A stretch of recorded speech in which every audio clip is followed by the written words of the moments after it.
સમાચારમાં આગળ વાત કરીએ તો સરકાર દ્વારા વિદ્યાર્થીઓ માટે નત-નવા સ્લોગનો બહાર પાડે છે। રમશે ગુજરાત, ખેલે ગુજરાત, ભણશે ગુજરાત, પણ આ ગાંધીજી ગુજરાતના વિદ્યાર્થીઓ ભણે કઈ રીતે? તે મસમોટો સવાલ અમરેલી જિલ્લાના સાવરકુંડલા નજીક આવેલા હાથસણી શિમ શાળાના વિદ્યાર્થીઓનો છે। શું છે વિદ્યાર્થીઓની સમસ્યા, જોઈએ આ સ્પેશિયલ રિપોર્ટમાં। जनक से धोरण 4 में भणो छो सने में कायम अमर गारा माथी नालवानो है सने सिंह दुपड़ा रखड़तो है कारक अवाज आवे ने तेम आंगळा पकड़ीने हारे हाला जावी छे। बीक लागे छे बहु? हाँ। कोई बीजी सुविधा नहीं बेटा है कई? नहीं। અને રોજ આમાં આ રીતે ગારામાં ચાલવાનું? हाँ। હા, એ વાડી વિસ્તારની શાળા છે। બંને બાજુએ ખેતર ને એમાંથી વચ્ચેથી રસ્તો છે, એટલે રસ્તાની મુશ્કેલી છે।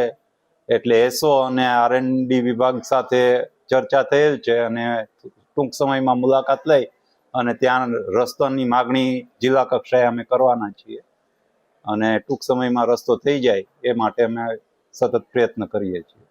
સાહેબ આટલા વર્ષોથી આ રીતની આખી શાળા છે, કેમ કર્યું ધ્યાન નહોતું તંત્રનું? એ વાડી વિસ્તારની છે એટલે એટલું ધ્યાન નહોતું ગયું, પણ હમણાં મેં શાળાની મુલાકાત લીધેલી છે, રસ્તોય જોયો છે। રસ્તો જે ચોમાસામાં બહુ ખરાબ થઈ જાય છે, કેમ કે બંને બાજુ ખેતર છે, વચ્ચેથી પાણીનું વહેણ છે, એટલે પાણી ભરાઈ જાય તો આવવા જવાની મુશ્કેલી થાય છે, પણ અમે સત્વરે એ માર્ગ બનાવવા માટે પ્રયત્નો કરીશું। મારું નામ મહેડા સવિતા છે। હું ધોરણ 7 માં ભણું છું અને હું શાળા હાથસણીવાડી વિસ્તારમાં ભણું છું અને અમારે શાળામાં નિશાળે જવા માટે બહુ કઠણાઈઓનો પ્રયાસ કરવો પડે છે, કેમ કે ત્યાં ગારો નદી તો છે પણ ત્યાંથી બધું પાણી અને ત્યાંથી સાવજ દીપડા હાલતા હોય ને એટલે ત્યાંથી બધું સામનો કરીને એમાંથી કોઈક નાના છોકરા જેમ કે બાલવાટિકા પહેલો ધોરણ બીજું ભણતા હોય ને એને સંભાળીને લઈ જવું પડે, કેમ કે મોટા ધોરણના બાળકો છે એટલે બધી જન્મદારી અમારી જ માથે। એટલે સાહેબ ત્યાંથી કહે કે નાના બાળકને આપણે શાંતિથી લઈ જાવ, એટલે અહીંથી ઘરેથી અહીંથી બધા ભેગા જ જાય છે, પણ આવતા ટાણે અડધા કોઈક મેડમ ભેગું આવે, કોઈક સાહેબ ભેગું જાય, એટલે કોઈકને વાંધો ના આવે, પણ કોઈક દી મેડમ ને સાહેબ ન હોય ને તે દી એક જણા હોય એટલે એક જણા વહી જાય, પણ બીજા છોકરા અહીંથી નાના હાલતા જાય એને બહુ બીક લાગતી હશે ને, ઘરે કેટલા ક્યાં સુધી પહોંચતા હશે એને સાવજની કોઈકની બીક રસ્તો પાણીમાંથી જ હાલવાનો આવે છે। હા, આમાંથી અહીંથી હાલવાનું એટલે નિશાળા રસ્તો એ જ છે।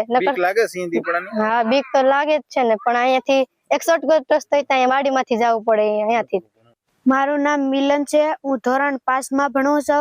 हूँ सावरकुंडला थी आया शिम शाळा में हाथणी रोडे थी आया शिम शाळा में भणवा आવું છું। आ जंगल विस्तार मांथी हालीने आवવું પડે, आ गारा मांथी हाली आवવું પડે। साहेब ની गाड़ी मांथी आवी का अमारे 4-5 मित्रों हारे મળીને હાલ્યા આવી। કોઈ વાહનની સુવિધા નથી બેટા? બીક નો લાગે સિંહ દીપડાની જંગલ? બીક લાગે, પછી 4-5 જણા અમે હારે હોય ને ગાડીઓ મળે ને એમાં બેન નિશાળે આવતા આવી, નકર પછી હાલીને આવી। આ કાદવ કીચડમાં રોજ હાલવાનું છે? હા। કાદવમાંથી હાલીને આવો? હા। કોઈ વાહનની સુવિધા નથી સ્કૂલ તરફથી? સાહેબ ની મળે તો એના હારે વહી જાવી, નકર પછી ન મળે હાલીને વહી જાવી।